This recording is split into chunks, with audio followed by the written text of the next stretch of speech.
Do you know what I want you to do for me? Stop listening to these TikTok girls. You know the ones that say, run, don't walk? Stop listening to them, okay?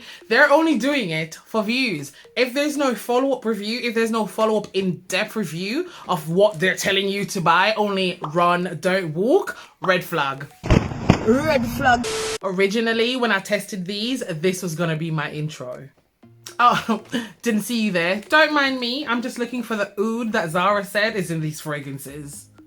But as I'm testing these fragrances and like people are like, oh yeah, I tested them, but I can't smell the oud. I'm like, wait. Zara named these fragrances oud, but didn't list the note of oud in the fragrance lineup. Don't believe me? Go check. So at about day 3 of testing, I had to go back with a different mindset. If you were expecting oud from these fragrances, congratulations, you played yourself. Congratulations, you played yourself.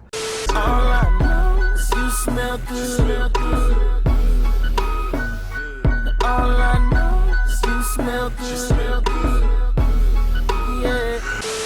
Welcome people and welcome back to my YouTube channel, and if this is your first time seeing my face, a special welcome to you as well. My name is Coco and on this channel I mostly speak about perfumes. Yes, so if that's something that interests you, you could go ahead, click that subscribe button, you know, join the family. Listen, we have beer vibes over here, so over here, beer vibes, yeah you.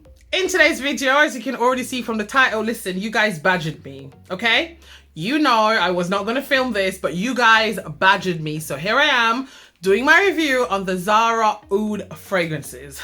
Do you know what? Let me ramble for a bit. Let me ramble. I'm not going to ramble on for too long because you guys know I hate the long drawn out intros. So I'm going to put the timestamp of where the actual review starts here. But if you're a real subscriber, if you're an OG, you're actually going to stay and watch the whole thing. I promise I won't ramble long enough. I wasn't going to do a video on these fragrances because, as most of you on here might know, I'm not the biggest oud lover, yeah? The oud in Halfeti, absolutely love that. Oud Silk Mood, yes.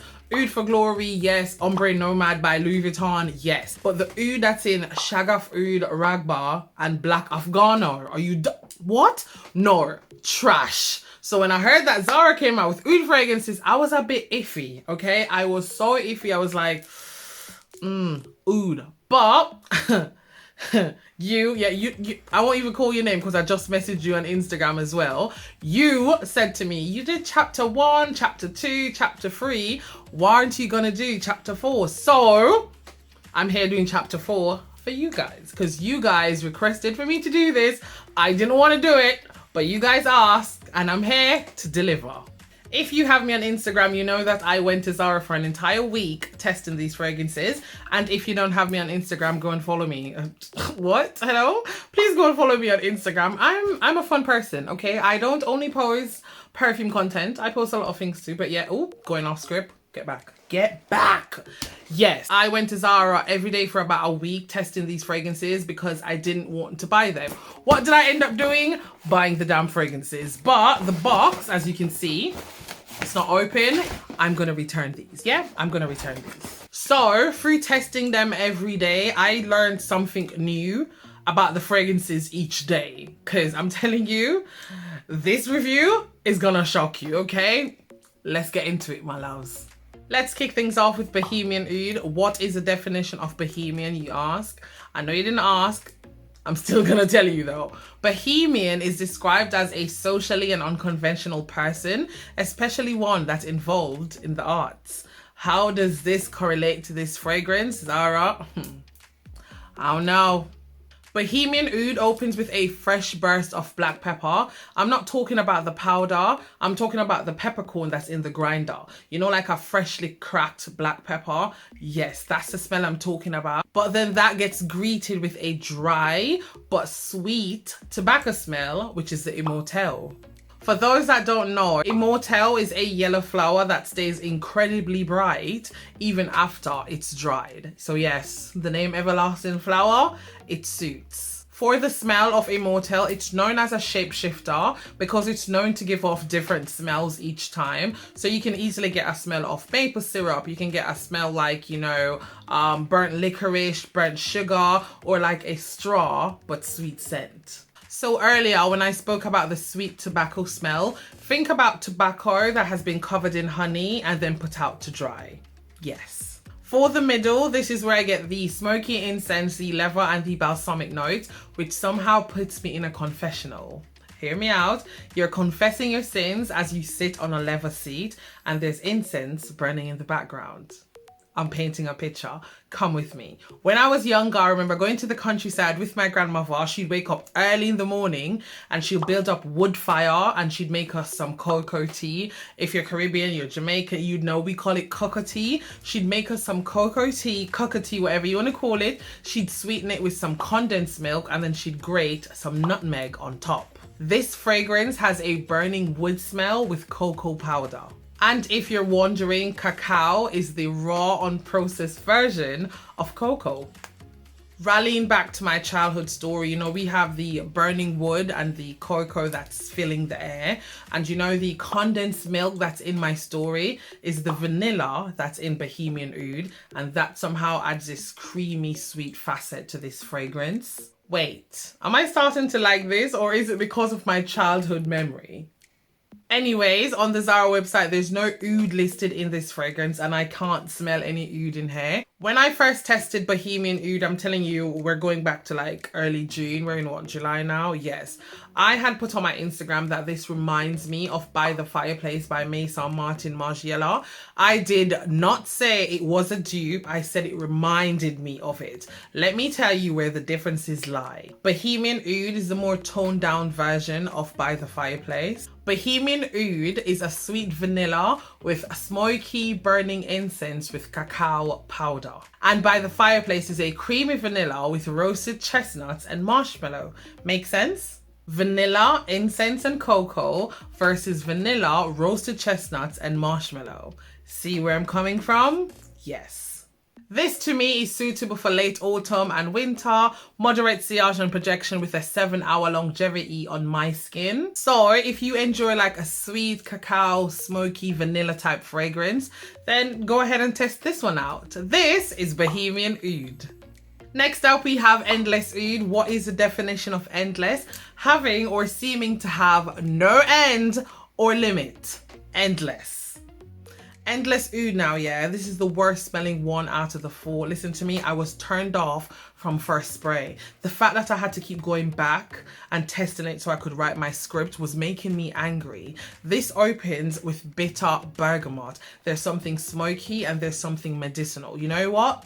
Just imagine someone at the back of a hospital smoking a packet of cigarettes while putting ointments on their wounds, and then you know those said wounds, they're covering it in Band-Aid. Oh my God. The opening for this is absolutely repugnant.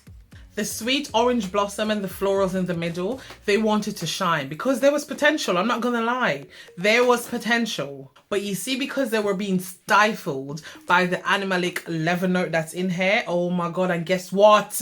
Leather isn't even listed. Somehow I'm getting whiffs of petrol as well. This fragrance is doing up her madness. Oh my God, guys. The dry down, oh my God. The dry down gets darker.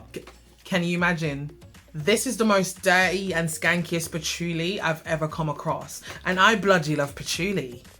The vetiver that's in Endless Oud is smoky and it's earthy. Say for example, someone just lit a whole bunch of vetiver on fire and then it started to rain. So you're getting the smoky smell from the vetiver that's on fire. And because it started to rain, you know, all the fire is now gone. Say someone just decided to grab a bunch of the vetiver and obviously it got pulled out because the soil is now wet from the rain. You know that earthy smell when you pull a plant out from the root? That earthy and that smoky.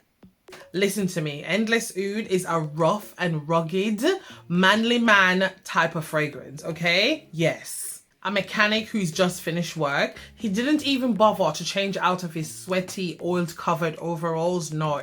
What did he do? He put his leather jacket on and he lights a cigarette, yeah? Right before he's about to go on his bike to go home, it starts to rain. And the only way to get home quicker is a shortcut through a graveyard. This is what Endless Oud smells like. I kid you not. This fragrance was a complete scrubber for me, okay? I spread it on my skin, and as I'm washing it off, hours later, tell me why I can still smell it. Oh my God. If you're looking for a fragrance that will let people stay away from you, here you have it. This is Endless Oud. Next up, we have Hipster Oud. What is a hipster? A hipster is a person that follows the latest trends and fashions, especially those regarded as being outside of the cultural mainstream. So, Hipster Oud, the day I tested these, I said that this one was the best one out of the lot. Like, this one was the easiest on the nose, if that makes sense. This is a fruity bomb. This opens fruity with the orange blossom and the blackcurrant. There's a tiny bit of, there's a tiny bit of spice coming from the pink pepper and the saffron, and those two combined stop the lily of the valley from turning this fragrance extremely soapy. The rose in here is fresh, but it's muted. It's not overpowering because the fruit are the forefront of this fragrance. The amber that's in here, you can smell it throughout the entire fragrance, as it gives, it gives the fragrance some warmth, and the musk just comes in and adds this powdery touch to the dry down. Zara doesn't list vanilla nor tonka beans, but I get those notes strongly in the dry down. The creamy vanilla and tonka bean, giving you that sweet, seductive aroma, somewhat of like a melted milky chocolate smell. This is a very soft, sweet fragrance that dries down to a very warm and cozy scent. To me and my nose, this is a fragrance that I think that would do well in all seasons. Like, it has the fruity freshness for the spring and the summer, but it still has this warm and cozy vibe, that goes for the autumn and the winter. Moderate sillage and projection with a 6 to 7 hour longevity on my skin. This is a soft yet bold, super feminine, golden warm sweetness of a fragrance. This is Hipster Oud. And closing the show, we have Perpetual Oud. Perpetual means never ending or changing. Wait, so perpetual and endless means the same thing? Anyways, Perpetual Oud opens spicy with the black pepper, and there's also some softened freshness coming from the pear.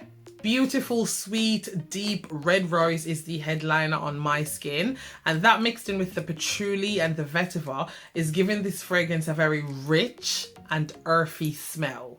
The saffron then comes in and caresses the rose, and then turns this fragrance into somewhat of an Arabic scent. Something of a Middle Eastern touch to it, and that's where the oud smell comes from. The leather and musk just ends this fragrance off with a smoky and powdery vibe, accompanied by this golden sweet amber. This isn't actually bad, when I smelled the complete dry down, let me tell you what it reminded me of. Say, for example, you're out on a day of smelling fragrances. You're smelling designer, niche, you're smelling everything. When you spray them on the blotter and then you put that same blotter in your bag, when you accumulate all of those blotters, the aroma that you get the next day when you open your bag, and all of those blotters, they were talking to each other, and they know each other now. That aroma when all of them get mixed up and you're smelling that. That's the complete dry down of Perpetual Oud, and I absolutely love it. Moderate sillage and projection with an 8 hour plus longevity on my skin. If you like a dark but sweet rose oud combo type of fragrance, give this one a try. This is Perpetual Oud. Well, there you have it, my loves. I did the video for you. Yes, you bullied me. I recorded it, guys. I did it. I just hope I did you guys justice. So out of the 4, would I keep any? Because, I told you I have them here and I'm going to return them. If I was supposed to keep any out of the 4, I'd keep all 3 except Endless Oud, because that one was just a no. Yeah, Endless Oud was just a no for me. And to whoever, I don't know, somebody commented, somebody came in my DMs and said that you reminded them of True Leather. Listen, don't be fucking cheeky. True Leather, this is class compared to Endless Oud. Endless Oud, just thinking about it is making me feel ill. Don't you dare disrespect True Leather again. This, class. Oh my God, class. Well, my darlings, that's me done. That's my take on the chapter 4 fragrances, the oud line from Zara. I do hope you enjoyed this video. Thank you so much for watching. But before you go, don't forget to give me a thumbs up by clicking that like button. Comment down below. These fragrances have been out for ages. Comment down below and tell me if you sniff them and what your thoughts on them. And, you know, let me know if you and I have the same kind of, you know, thoughts on these fragrances. Yes? Share this video with a mate. Don't forget to subscribe before you go. And I guess I'll see you in my next video. Bye!